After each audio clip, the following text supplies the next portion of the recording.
Bill Dhaliwal. जी हाँ, यही वह व्यक्ति है जिसको अमेरिका महाद्वीप का सबसे महान कार चोर माना गया है। भारतीय मूल का यह व्यक्ति, जिसका असली नाम बलविंदर धालीवाल है, इसी एक इंसान ने अमेरिका और यूरोप लॉ एनफोर्समेंट एजेंसीज की नींद हराम कर दी थी। और हाल की ही एक घटना के बाद ऐसा लगता है जैसे दुनिया के सबसे बड़े चोरी नेटवर्क के पकड़े जाने के बावजूद आज भी मानो बिल कह रहा हो, बिल आज भी जिंदा है, अगर हिम्मत है तो पकड़ लो। जी हाँ, आज भी शायद बिल कहीं बैठकर किसी लग्जरी कार को चुराने के बारे में सोच रहा हो। तो दोस्तों, कौन था यह व्यक्ति? कैसे इसने इतने बड़े साम्राज्य को अकेले ही पत्नी के साथ मिलकर संभाल लिया? ये सब जानने के लिए हमारे साथ बने रहें और देखें कैसे हम इस 20वीं सदी के लेजेंड कार चोर की गुत्थी को सुलझाते हैं। 21वीं सदी के आखिरी दशक में कार चोरियों की घटनाओं में अचानक लग्जरी कार चोरी में बहुत बड़ा स्पाइक देखा गया, जिसने पूरे अमेरिका में कार इंडस्ट्री में हलचल मचा दी। और इसके बाद सभी ऑटोमोबाइल कंपनीज ने साथ मिलकर इस चुनौती से निपटने के लिए अपनी कमर कस ली। इन सभी का बस एक ही लक्ष्य था, अपनी कारों में ऐसी सुरक्षा बढ़ा दो कि कोई भी कार चोरी करने की हिम्मत ना कर पाए। इसके लिए अब हर नई luxury car state of the art technology के साथ आने लगी। Computerised encrypted keys, advance alarm system, engine immobiliser technology, ये सभी बातें कार चोरी को बेकार साबित करने के लिए काफी थीं। अब सभी लग्जरी कारें मजबूत किले की तरह दिख रही थीं, जिनको कोई भी नहीं भेद सकता था। दोस्तों, प्रोबेक्स टीम की तरफ से हाजिर है एक और शानदार तहकीकात। 1990 के दशक के आखिरी सालों में टोरंटो, कनाडा में एक अजब कहानी से पर्दा उठता है। इतनी बेहतरीन सुरक्षा इंतजामों के बावजूद भी एक व्यक्ति टोरंटो की सड़कों से लग्जरी कारों को बड़ी आसानी से चुरा रहा था। यह कोई छोटी बात नहीं थी। पुलिस डिपार्टमेंट खास तौर से जो कारों की चोरियों को इन्वेस्टिगेट करता था, उनके लिए एक बड़ा चैलेंज था। बिल के काम करने का क्षेत्र कनाडा के अलावा दूसरे देशों में भी फैल चुका था। ताज्जुब की बात थी कि हर दिन लाखों करोड़ों की कारें चोरी हो रही थीं और पुलिस को कोई भी सुराग नहीं मिल पा रहा था। यह कारें ऐसे ही हवा में गायब नहीं हो रही थीं, बल्कि इनको बाकायदा बड़ी बड़ी शिप्स में लोड करके दूसरे देशों में भेजा जा रहा था, जिससे इन चोरियों का पता लग पाना एकदम नामुमकिन सा हो गया था। यहां तक कि पुलिस भी चक्कर में आ गई थी। आखिर किस तरीके से यह चोरियां हो रही हैं? चोर बिल्कुल कंपनी की दी हुई हूबहू नकल की हुई चाबी से गाड़ियां उड़ा रहा था। पुलिस के अनुसार सालाना $5 मिलियन लग्जरी कारों को चोरी कर इधर उधर ठिकाने लगाया जा रहा था। और इतने बड़े लेन देन के पीछे जो शख्स था, उसका नाम था भारतीय मूल निवासी बलविंदर धालीवाल।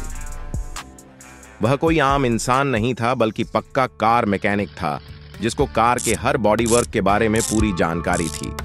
पुलिस ने अनुमान लगाया कि बिल रोजाना करीब 30 लग्जरी कारों की चोरी कर रहा था और यह हरकत उसको इंटरनेशनल कार मार्केट में एक कुख्यात चोर बना चुकी थी।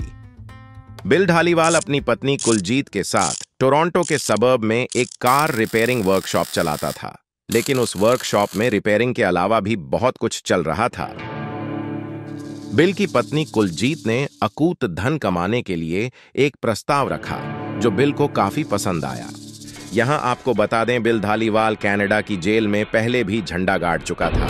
1980 के दशक में बिल इंश्योरेंस फ्रॉड में जेल की सजा काट चुका था, लेकिन जब वह जेल की सलाखों से बाहर आया तो उसके दिमाग में एक भयानक योजना बन चुकी थी कि कैसे पुलिस डीलर्स और इंश्योरेंस कंपनीज को उल्लू बनाया जा सकता है। उसकी धूर्त योजना का सबसे पहला कदम था कि किसी लोकल स्क्रैप यार्ड में जाकर कोई मतलब की कार देखी जाए। वहां उसको एक BMW मॉडल दिखाई देती है, जिसकी हालत इतनी खराब थी कि वह किसी के लिए भी काम की नहीं थी। लेकिन वह उसको रिपेयर करने के लिए नहीं, बल्कि किसी और खास मकसद के लिए खरीदना चाहता था। The vehicle identification number. यह नंबर हर कार को फैक्ट्री असेंबल यूनिट के दौरान जारी किया जाता है और यह नंबर कार के साथ ताउम्र रहता है। लेकिन जब कार को क्रश किया जाता है, तब इस नंबर की भी डेथ हो जाती है। लेकिन बिल धालीवाल इस नंबर को नया जीवन देने जा रहा था। अब बिल की योजना में सबसे पहले एक परफेक्ट कार चोर को ढूंढना था और इस काम के लिए एक ही नाम काफी था, Claude LRG। Claude eastern Canada का एक मशहूर चोर था। क्लॉड को बिल अपने काम के लिए हायर करता है और उसको ठीक वैसी ही BMW मॉडल की कार चोरी करने का चैलेंज देता है जैसी उसने स्क्रैप यार्ड से खरीदी थी। क्लॉड इस चैलेंज को स्वीकार करता है। हालांकि यह luxury cars top security features से लैस होती हैं, लेकिन क्लॉड के पास वह हुनर और औजार थे जिससे वह इन सभी फीचर्स को बाईपास कर देता। क्लॉड रात के अंधेरे में कारों का शिकार करने निकलता था। वह खास टूल्स से दरवाजा खोलता था और कार का अलार्म न बजे इसका खास ध्यान रखता था। उसका दूसरा स्टेप कार के इंजन इमोबिलाइजर को डिसेबल करना था। यह एक ट्रिकी काम था और इसके लिए उसने चोरी किया हुआ इंजन डायग्नोस्टिक प्रोग्राम का इस्तेमाल किया, जो अक्सर कार डीलर्स के द्वारा कार को फिर से प्रोग्राम करने के लिए इस्तेमाल किया जाता था। चोरी की गई मास्टर कीज से उसने कार इमोबिलाइजर को बाईपास कर कार को स्टार्ट कर लिया। जैसे ही वह आगे बढ़ा, सामने उसको पुलिस पेट्रोल कार दिखी।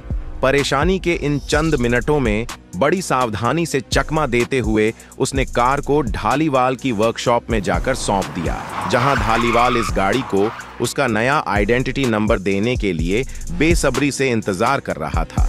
इन्हीं आइडेंटिटी नंबर्स ने ढालीवाल की योजना में अहम रोल अदा किया।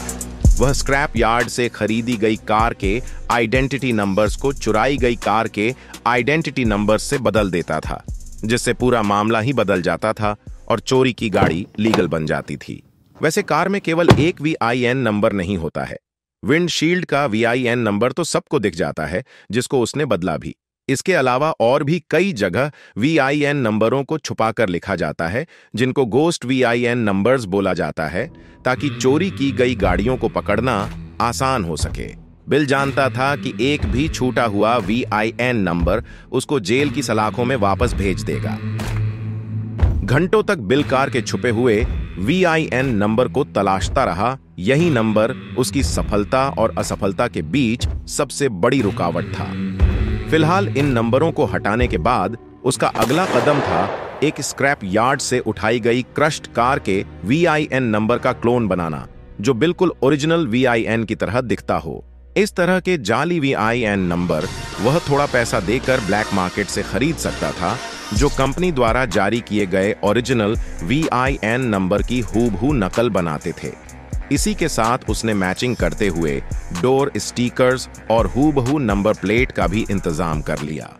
लेकिन बिल जानता था कि उसको बचने के लिए लॉ एनफोर्समेंट एजेंसी से एक कदम और आगे जाना होगा। बिल को पता था कुछ कारों में VIN नंबर डायरेक्टली कंप्यूटर में डाला गया था।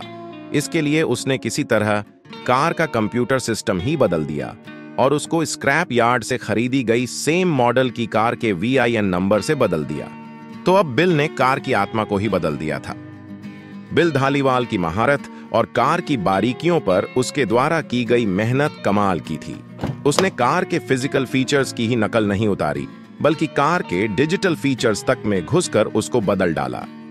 उसने इस बात को पक्का किया कि कार के सभी फिजिकल सिग्नेचर्स उसके डिजिटल सिग्नेचर से मैच कर जाएं।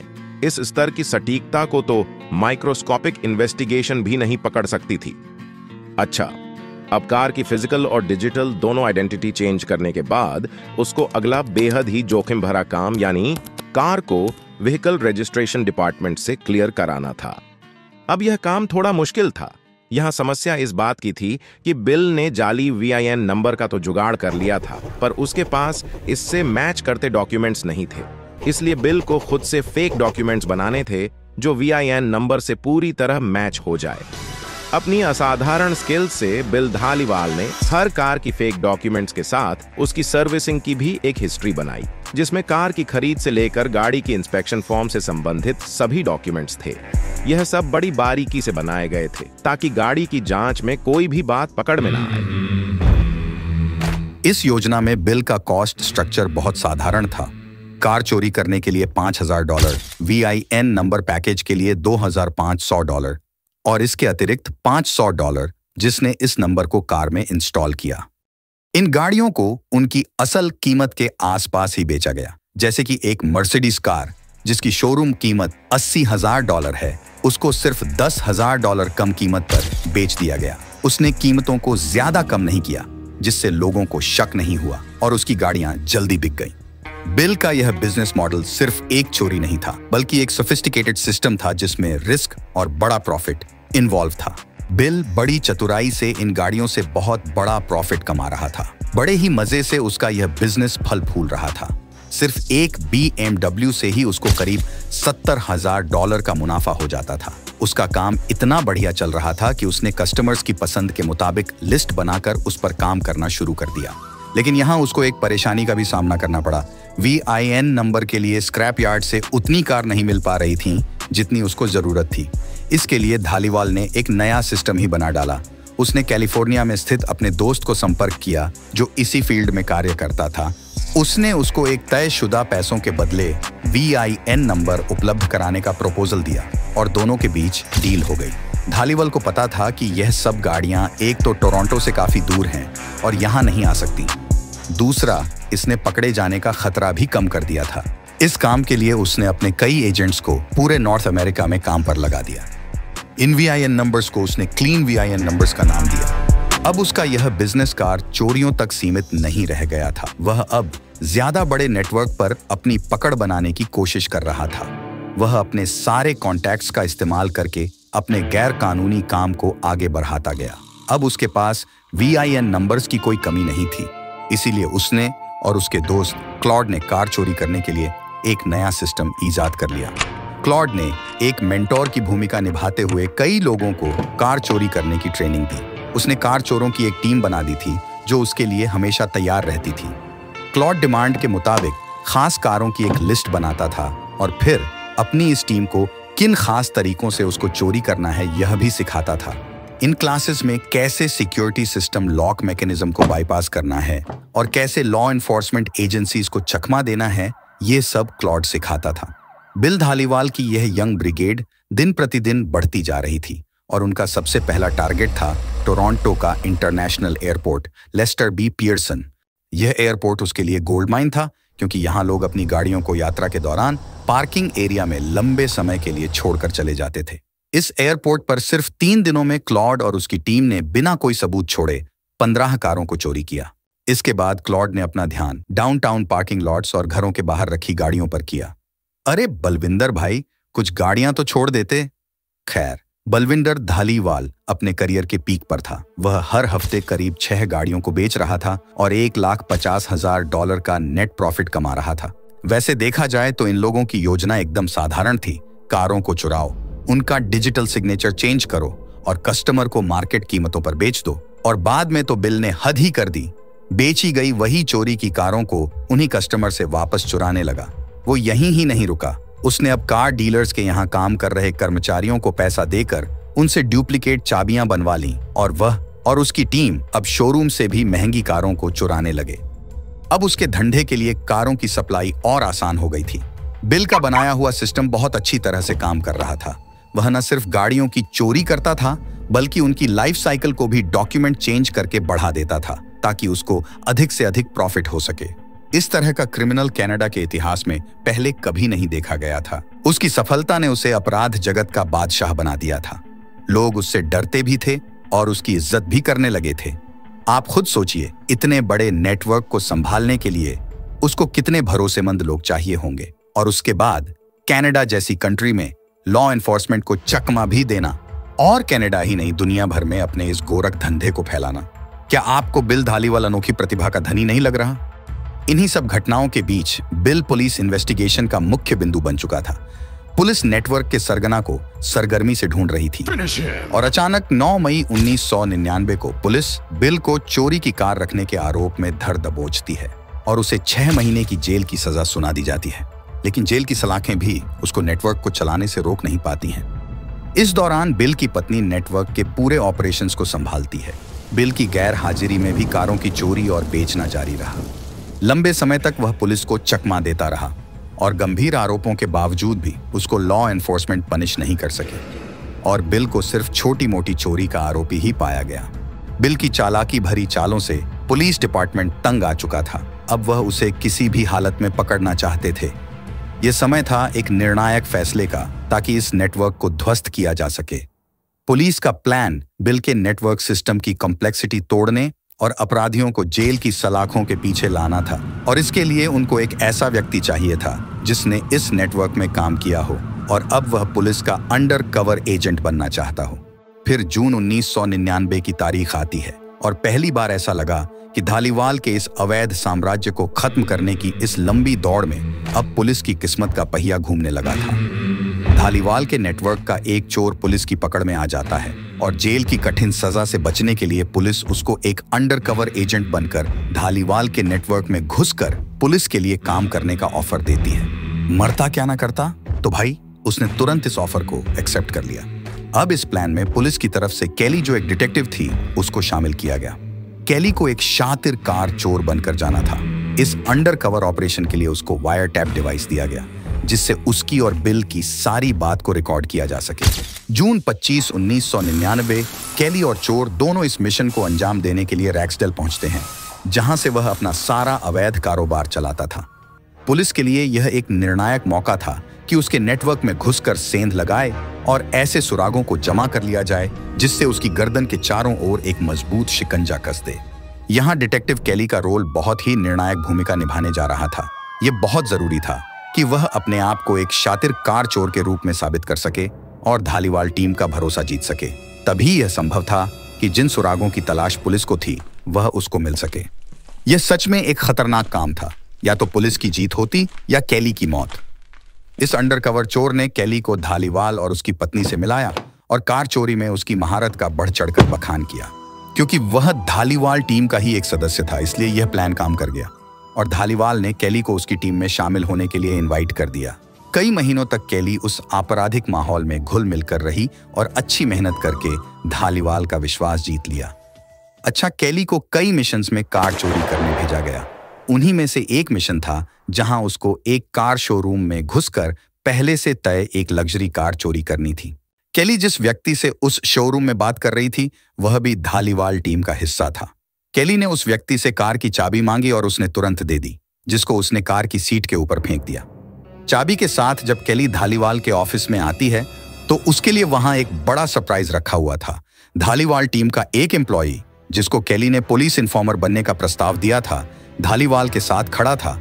धालीवाल ने केली को बताया कि इस व्यक्ति ने तुम्हारे ऊपर पुलिस इन्फॉर्मर होने का आरोप लगाया है। यहां शायद केली से जल्दबाजी हो गई थी, लेकिन उसकी किस्मत अच्छी थी कि शायद धालीवाल ने केली की सेवाओं के कारण इन आरोपों पर ध्यान ही नहीं दिया। फिर भी केली को इस बात की चिंता थी कि शायद धालीवाल को शक ना हो गया हो और वह इस जगह से भागने की सोच रहा हो। अब इस एक व्यक्ति ने पूरा अंडरकवर ऑपरेशन खतरे में डाल दिया था। केली अब इस दुविधा में थी कि कैसे इस विश्वास और संदेह की परेशानी से बाहर निकले और इस मिशन को पूरा करे। इसके बावजूद भी उसने धालीवाल के लिए कई मिशंस को अंजाम दिया और धालीवाल के लिए भी अब इस बात को मानना मुश्किल पड़ गया कि केली एक अंडरकवर एजेंट भी हो सकती है। हालांकि केली की सुरक्षा को लेकर पुलिस काफी डरी हुई थी और वह अब इस मिशन को और नहीं टालना चाहते थे। टीम ने सोचा कि अब धालीवाल नेटवर्क को रंगे हाथों पकड़ा जाए ताकि उसकी अवैध गतिविधियों को साबित किया जा सके। उन्होंने पहले से सुनियोजित स्टिंग ऑपरेशन चलाया ताकि केली की सुरक्षा को सुनिश्चित किया जा सके। अब वह पल आ चुका था जब धालीवाल नेटवर्क का पर्दाफाश होना था। इस स्टिंग ऑपरेशन के दौरान BMW और टोयोटा मॉडल की लग्जरी कार को बेचने के लिए एक मीटिंग तय की जाती है और इसी डील के दौरान पुलिस धालीवाल को कस्टडी में ले लेती है और जांच के दौरान उसके पास से VIN नंबर्स, एक कंप्यूटर जिसमें बहुत सी कारों से संबंधित डेटा भरा था, जाली दस्तावेजों का जखीरा, अवैध रूप से जुटाए गए व्हीकल टाइटल्स और साथ में कई सारी मास्टर कीज और बहुत सारी नकदी भी बरामद की गई। अब धालीवाल पुलिस की कस्टडी में था, पर तभी यह मिशन एक नाटकीय मोड़ लेता है। पुलिस अपने अंडरकवर मिशन को गुप्त रखने के लिए केली को भी कस्टडी में लेती है और उसको ठीक धालीवाल जिस सेल में रखा जाता है उसी के बगल में बंद कर देती है ताकि दोनों आपस में गुप्त रूप से बात कर सके। यह एक ऐसी चाल थी जिससे धालीवाल के अवैध कारोबार के कई राज बाहर आ सकते थे। वैसे अभी भी धालीवाल को इस बात की भनक नहीं लगी थी कि केली पुलिस अंडरकवर एजेंट है। खुद को बचाने और सुरागों को मिटाने के लिए धालीवाल ने केली को अपने कारोबार से जुड़ी हुई उन तमाम परतों को भी बता डाला जिसको उसने अपने इस कारोबार को बढ़ाने के लिए बड़ी मेहनत से जोड़ जोड़ कर खड़ा किया था। उसने कैली को बोला कि वह पुलिस को बताए कि वह निर्दोष है और उसने गलती से सिर्फ ऐसे व्यक्ति के लिए काम किया जिसको वह ठीक से जानती तक नहीं थी और इन लोगों ने उसका इस्तेमाल किया था। धालीवाल कैली को जेल से बाहर निकालकर अपने खिलाफ सारे सबूत मिटाना चाहता था। अब जब धालीवाल का पुलिस ऑफिसर्स के सामने बिठाकर इंटरव्यू लिया गया तो कैली अपनी पुलिस ऑफिसर की फुल कैपेसिटी और ड्रेस में उसके सामने आई। उसे देखते ही धालीवाल के चेहरे का रंग उड़ चुका था। सच्चाई ने धालीवाल के चेहरे पर पूरी ताकत से वार किया था। उसको एकाएक याद आया कि वह कैली को अपने सारे राज बता चुका है। जो प्लान्स उसने कैली के साथ मिलकर बनाए थे वह कैली के साथ नहीं बल्कि एक पुलिस डिटेक्टिव ऑफिसर के साथ बना रहा था। धालीवाल को अपनी इस हालात की गंभीरता का एहसास हो चुका था। उस वायर टैप डिवाइस में रिकॉर्ड की गई सारी बातचीत और पुलिस इन्फॉर्मर बन चुके उस चोर की गवाही धालीवाल का खेल खत्म करने के लिए काफी था। धालीवाल को एक संगठित क्रिमिनल एंटरप्राइज चलाने का दोषी पाया गया। सबूत एकदम साफ थे जो धालीवाल और उसकी अवैध गतिविधियों की तरफ सीधा सीधा इशारा कर रहे थे। धालीवाल और उसकी पत्नी कुलजीत और 3 अन्य लोगों को अब अदालतों के नतीजे भुगतने के लिए तैयार रहना था। इन सभी को साजिश कर संगठित होकर कार चोरी करने के आरोपों में लिप्त पाया गया। एकदम साफ हो चुका था कि धालीवाल ने अवैध रूप से अपने कारोबार को बढ़ाने के लिए ताना बाना बुना था। उसने ऐसे कर्मचारियों को नियुक्त किया जो लीगल और इलीगल दुनिया में धालीवाल के लिए अपना रोल अदा कर रहे थे। उधर क्लॉड अलार्जी जो कार चोरी की दुनिया का बादशाह था अपनी सारी इज्जत खो चुका था। उसको इन चोरियों में अहम रोल अदा करने के जुर्म में 7 साल की कठिन सजा हुई। क्लॉड अलार्जी के खुलासे और इकरारनामे से बिल धालीवाल के अवैध साम्राज्य की गहराई का पता चलता है। करीब 15 सालों तक चोरी और जालसाजी के कारोबार को सफलतापूर्वक चलाने वाले धालीवाल को 10 साल की सजा सुनाई गई और इसी के साथ लंबे समय से चली आ रही महंगी गाड़ियों की चोरी बंद हो गई जिसने उस इलाके को सालों तक त्रस्त करके रख दिया था। लेकिन लगता है सजा के बाद भी धालीवाल नहीं सुधरा और 66 साल की उम्र में भी अपने पुराने रास्ते पर फिर से लौट आया है। जनवरी 2022 को एक बार फिर उसे लग्जरी कार चोरी में लिप्त पाया गया। इन्वेस्टिगेशन उसी ऑपरेशन का हिस्सा थी जिसमें 11 मिलियन कार थेफ्ट का सच बाहर आया था। बंदर कभी गुलाटी खाने से बाज नहीं आता और बहुत संभव है कि अभी भी वह किसी न किसी रूप में इस नेटवर्क का हिस्सा बना हुआ हो। धालीवाल फिर से 6 महीने जेल की सजा काटता है। यह पूरी घटना पुलिस की मेहनत को दिखाती है जिसने एक ऐसे साम्राज्य को ध्वस्त किया जिसको एक समय छू पाना भी मुमकिन नहीं माना जाता था। लेकिन बिल एक घायल शेर है और यह घायल शेर कब अपनी गुफा से बाहर निकल आए कोई नहीं जानता।